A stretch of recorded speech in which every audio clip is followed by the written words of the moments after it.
Pues son las 10:05 de la noche, vamos a charlar ahora con un abogado, director de la plataforma política El Jacobino y desde hace unas semanas también escritor de un libro que está dando mucho de qué hablar.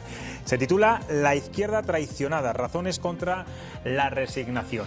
Y es, pues hablar de la izquierda desde la propia izquierda. Guillermo del Valle no reniega de sus ideales políticos, se considera socialista y presume de ello en las redes sociales, pero tiene claro que no todo vale. De hecho, habla de la izquierda actual como presunta izquierda y, como escribe en este libro, se niega a que expulsen su mejor tradición histórica de libertad, igualdad y fraternidad.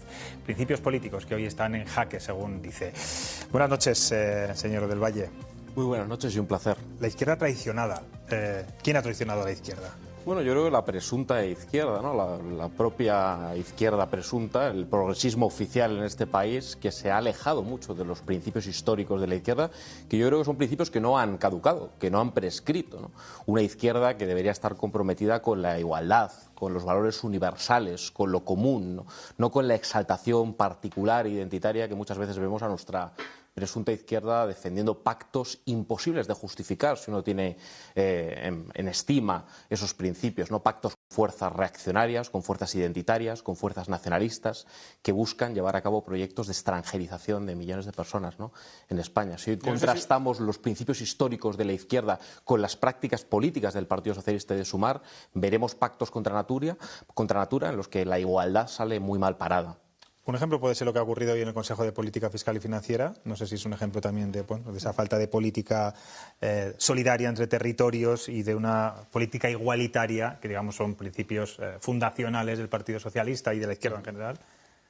¿Qué le diríamos a un votante socialista, por ejemplo, de Miranda de Ebro, al que el Partido Socialista no es capaz de explicar que las políticas de concierto económico vasco pues pasan factura a los servicios públicos, ¿no? En Castilla y León, indudablemente, al sostenimiento de esos servicios públicos, ¿no? En un dumping fiscal que hace por la parte de abajo Madrid con Ayuso dentro del régimen común, pero que hace indudablemente también el País Vasco, ¿no? Y en cambio, la izquierda oficial de nuestro país justifica en nombre de una extraña concepción de la diversidad la complicidad activa con el nacionalismo identitario, que es una fuerza profundamente reaccionaria, ¿no? Y las implicaciones materiales de esas políticas son enormemente desigualitarias. Efectivamente, en España tenemos privilegios sociales y económicos, privilegios fiscales en nombre de la identidad para las regiones más ricas. Yo no me imagino a Pedro Sánchez o a Yolanda Díaz defendiendo que un potentado, que un ultramillonario de un barrio rico de Madrid, de un barrio rico de Bilbao o de un barrio rico de Barcelona, pues se sustrajese a la redistribución. Dijese, bueno, como yo tengo una condición económica superior, no quiero pagar impuestos, no quiero redistribuir. Bueno, pues eso mismo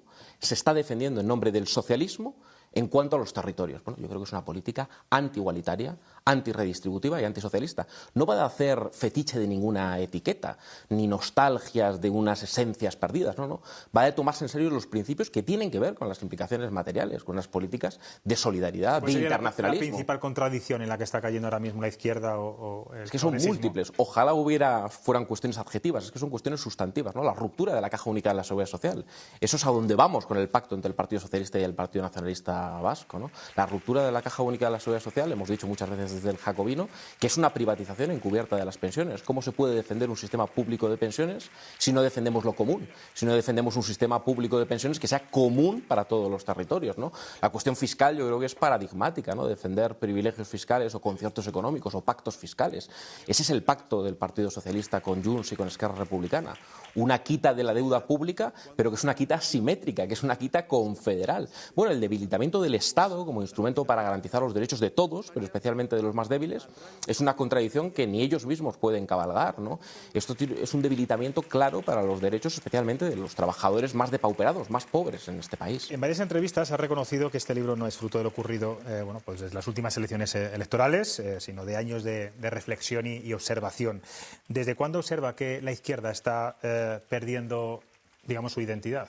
Bueno, en la izquierda tradicional hablo de derivas que son convergentes, son fenómenos plurales. Por un lado, la izquierda, en esa fascinación identitaria, efectivamente ha desplazado su verdadera identidad, que era la igualitaria, ¿no? Ha desplazado la igualdad y la ha sustituido por la identidad, ¿no? Incluso los ejes materiales, muchas veces la derecha habla de una izquierda radical, de una izquierda social comunista. Yo no veo esa izquierda en ningún momento. Es una izquierda que está en cuestiones posmateriales, en las políticas de la identidad, en los sentimientos, incluso en la sinrazón, en el irracionalismo, ¿no? En el desplazamiento descubrimiento de la razón para fundamentar el debate público, ¿no? Eso por un lado, ¿no? Incluso una izquierda que se ha diluido en su vocación transformadora, evolucionando hacia posiciones de tercera vía, como lo que pudo significar Blair, el propio Zapatero, ¿no? Que se recuerda como un presidente muy progresista, pero que en cambio serán políticas de derechos civiles, porque en políticas sociales y económicas fue un presidente profundamente neoliberal.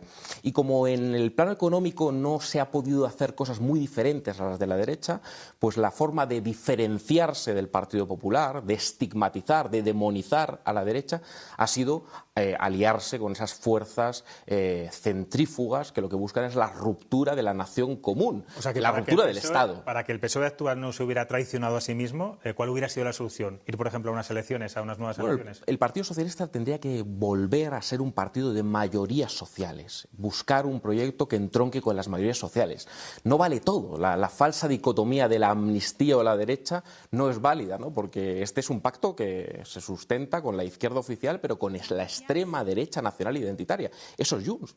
Junts es un partido de extrema derecha, claramente, con lo cual no se ha parado a la extrema derecha, se ha puesto la llave de la gobernabilidad de España en una extrema derecha que, porque sea centrífuga o de determinadas comunidades autónomas de hegemonía nacionalista, no deja de ser racista, xenófoba y fiscalmente insolidaria. Hubiera sido mucho más digno ir a unas nuevas elecciones y buscar un proyecto de mayorías para llevar a cabo ese proyecto social. Es que con esa política de centrifugación del Estado, considerando que un vallisoletano es un ciudadano de tercera respecto a un vasco o a un catalán, no se pueden hacer políticas redistributivas. Ojo, yo no quiero que gobierne el Partido Popular y Vox, claramente, no quiero, básicamente porque no coincide con mis ideas o no coincide con las ideas del jacobino, ¿no? Las políticas que defiende la izquierda tradicional son políticas claramente de solidaridad fiscal, de redistribución, de justicia, de libertad de todos, nuestra libertad ayusista. No me lo aclarado ahora, porque si no podía parecerlo, ¿eh? No, al revés. Yo creo que por eso animo...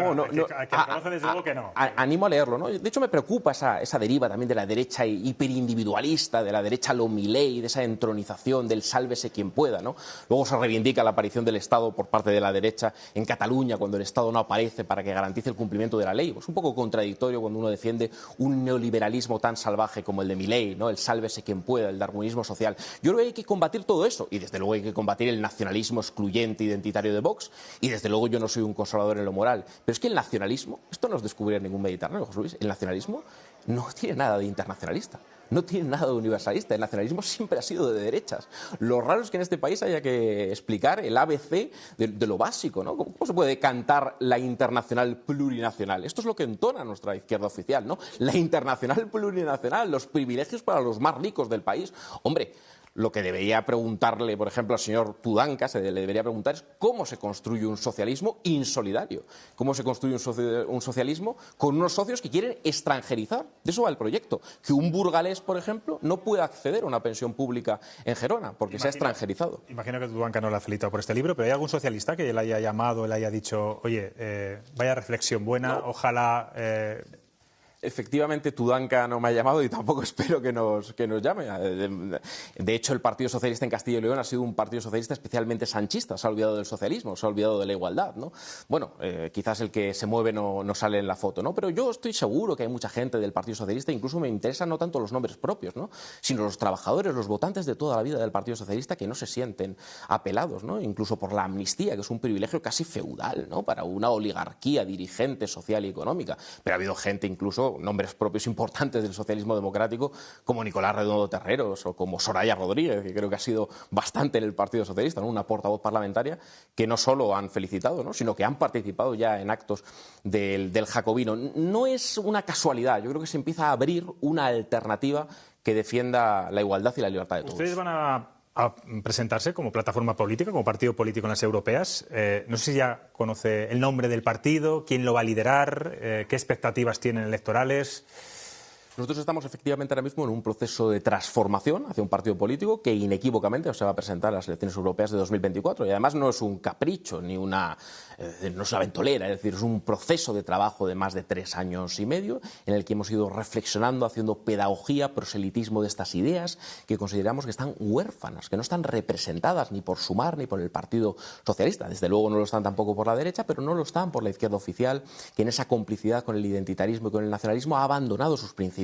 Con lo cual es bueno que haya una papeleta en el año 2024 y la habrá, no con el nombre del jacobino, ya comunicaremos cuál es el nombre, todavía no está decidido, pero estamos en ese tránsito y la va a haber en todos los colegios electorales. ¿El cabeza de lista? Bueno, vamos a decidirlo, vamos a tomar la decisión. Lo importante no son tanto los nombres propios, que por supuesto es una cuestión importante y central, pero lo importante son las ideas, ¿no? Yo creo que no es una anomalía, no es descubrir ningún Mediterráneo que se pueda votar en España. Servicios públicos, defensa de un Estado social fuerte y al mismo tiempo igualdad territorial. Lo raro es que estas ideas ya no estén en las instituciones representadas. ¿Habría hueco? ¿Cree que hay hueco para un cuarto partido de izquierdas en este país? Muchísimo hueco, indudablemente. ¿Y a quién robaría votos?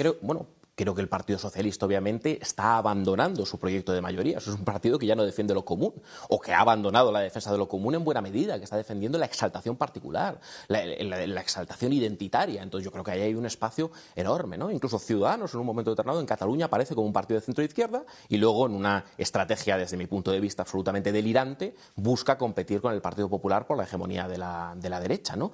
Pero incluso Sumar, ¿no? Los votantes de Sumar en esta comunidad autónoma, por ejemplo, incluso de Podemos, ¿no? ¿Qué pensarán cuando ven que su partido ya no está defendiendo, el acento ya no son los ejes materiales, ya no es la lucha contra la precariedad, que ahí vamos a estar de acuerdo, y por supuesto que hay precariedad en este país, por supuesto que hay liberalización del despido, políticas neoliberales que creo que hay que revertir, las condiciones materiales, las famosas condiciones materiales, el modelo productivo, ¿no?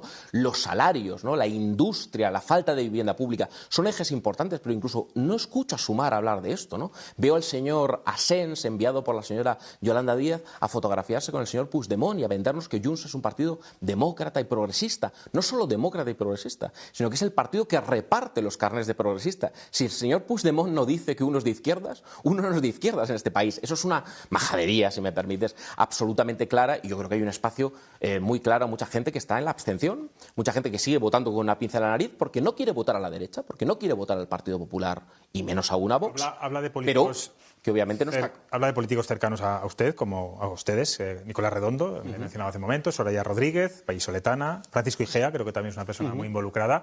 Estamos hablando de políticos rebotados de otros partidos, ¿no?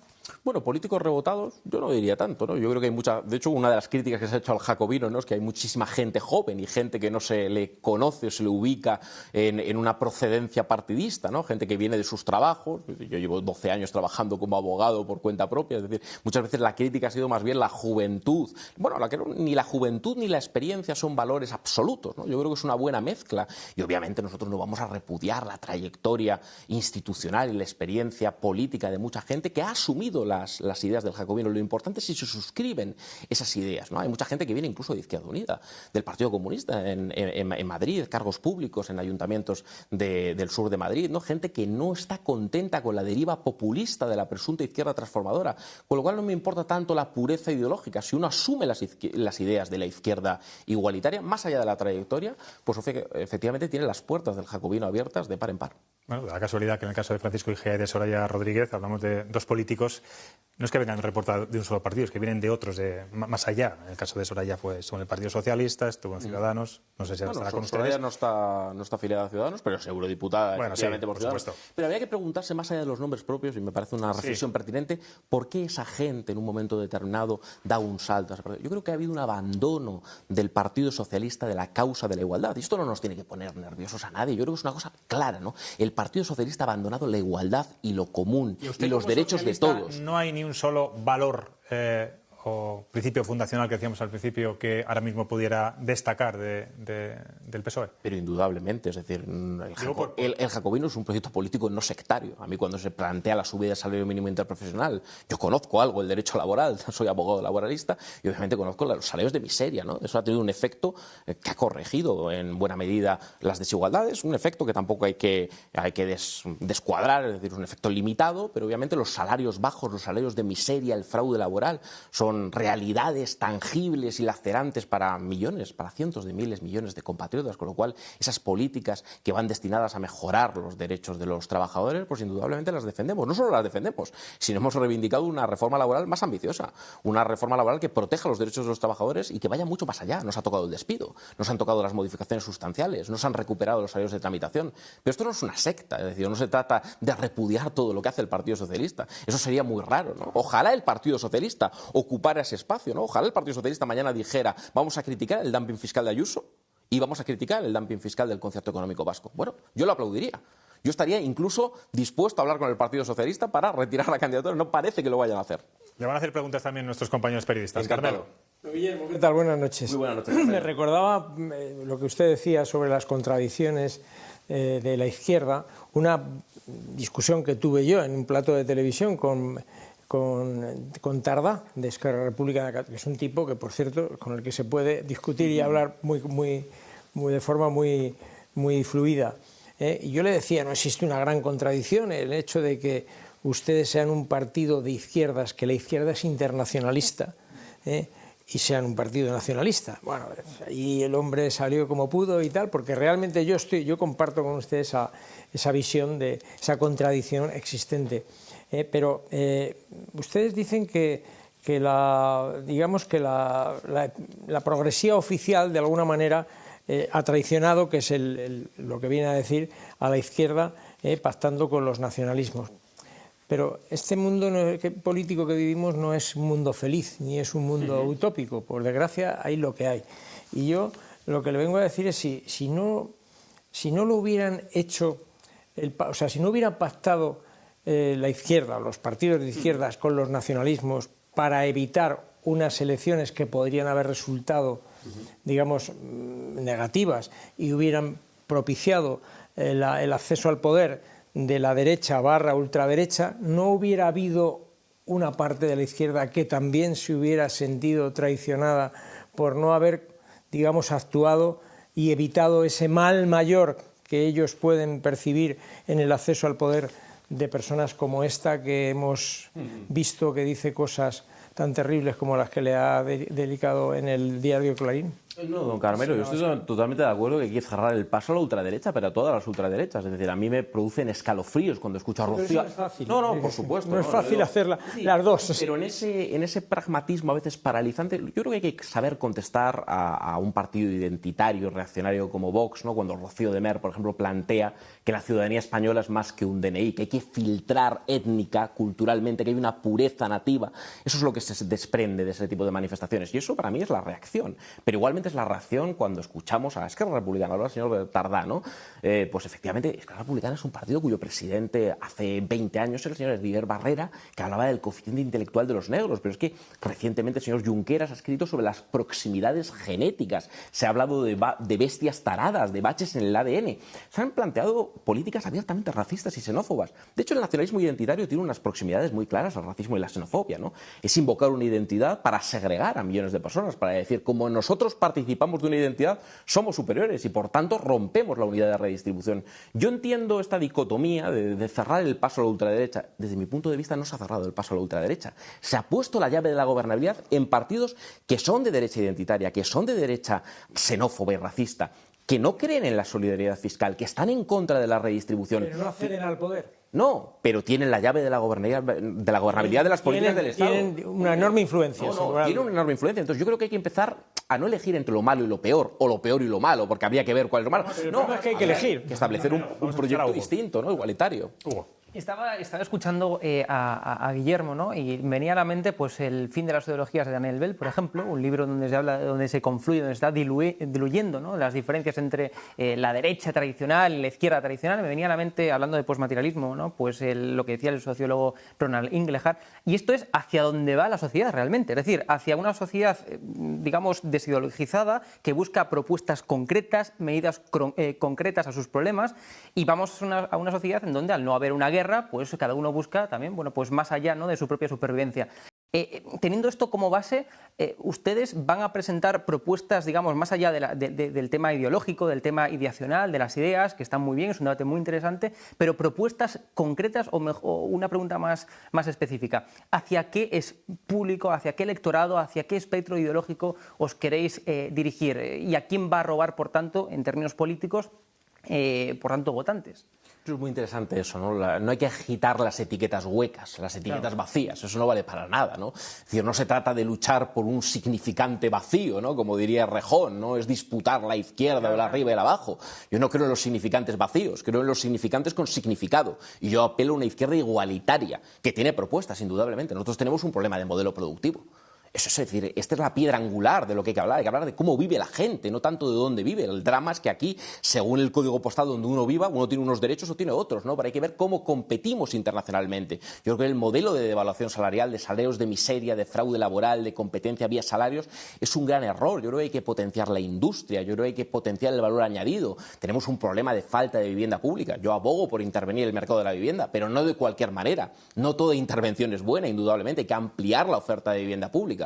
Los servicios públicos, tenemos un problema de recortes concatenados después de 2 crisis, ¿no? Del trabajo, ¿qué hacemos con el trabajo? Con las condiciones materiales. La libertad es un principio que la izquierda ha regalado a la derecha en buena medida. Yo reivindico la libertad, pero un concepto ambicioso de libertad, la libertad de todos. Esas son propuestas muy concretas y que van a estar en un programa en el que no se trata de agitar etiquetas vacías, ¿no? A mí me preocupa, por ejemplo, esta izquierda identitaria que se ha olvidado de un principio clásico que tiene implicaciones en políticas tangibles y concretas, que es el laicismo. Tenemos una izquierda que se ha olvidado del laicismo, que blanquea determinadas experiencias religiosas, ¿no? La identidad cultural es algo progresista.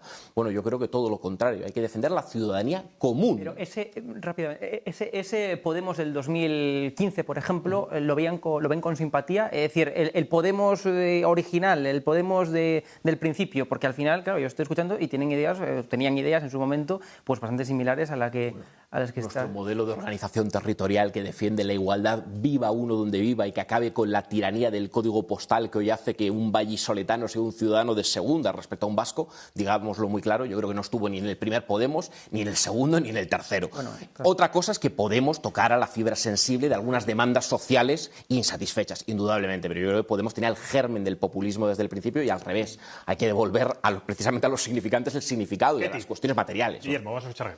Sí, me parece muy interesante tu discurso, me parece además muy sana la competición en el Partido Socialista en un momento de decadencia precisamente o de abandono de determinados electorados tradicionales. Y explico, porque yo entiendo que Podemos, cuando surge Podemos en el 15, aparece la competición por el flanco izquierdo del Partido Socialista. Yo lo que interpreto es que vosotros sois una competición por el flanco del centro, es decir, por el flanco derecho del Partido Socialista, en el sentido de recuperar, por ejemplo, un principio tan revolucionario como es el principio de igualdad. La amnistía quiebra precisamente este principio de igualdad de todos los españoles, independientemente del territorio. No sé cómo, ahora va la pregunta, no sé cómo dado eres a los análisis demoscópicos, yo lo soy mucho, me parecen muy interesantes. La última encuesta, o la última gran encuesta, que fueron las urnas el 23 de julio, nos dejó un mapa en el que el Partido Socialista resurge en la España periférica, recibe un caudal de voto muy importante, es decir, se ha mudado de voto porque recibe un caudal de voto importante de Esquerra Republicana de Cataluña, de Junts per Catalunya, de fuerzas nacionalistas y de fuerzas locales, pero pierde el centro. Ha perdido, decías tú, la igualdad y ha perdido el centro. ¿Ese es vuestro flanco? Bueno, yo más que el centro me interesa la centralidad. En la sociedad española la centralidad yo creo que está en la defensa de un Estado social que no deje a nadie atrás y que está en la igualdad de los españoles. Es decir, una izquierda que no repudia a su país, que no exalte cualquier identidad centrífuga diferencial y que en cambio sea incapaz de defender la nación común, la nación de todos. La izquierda tiene una alergia extraña a España. Que eso nos ubique en el centro no lo tengo yo tan claro. Yo creo que el jacobino apela a una izquierda amplia, a una izquierda... No en el centro. No, una competición con el Partido Socialista por el espacio del centro. Suele ganar las elecciones generales. Yo creo que una izquierda, yo creo que una izquierda amplia en la que efectivamente en ese espacio también podamos dar una respuesta, pero que también a votantes del Partido Socialista que se consideran inequívocamente socialdemócratas, inequívocamente socialistas, que no votarían a la derecha, que no están dispuestos a hacer ese tránsito, que están más bien en una posición de izquierdas, indudablemente un votante de centro izquierda, incluso de centro progresista, que pudo votar a Ciudadanos, pero también tenemos gente en el jacobino que viene de votar a la izquierda sindical, a la izquierda transformadora, a la izquierda más clásica, que oscilaba entre el Partido Socialista e Izquierda Unida y que en cambio ha roto con el mundo populista de Podemos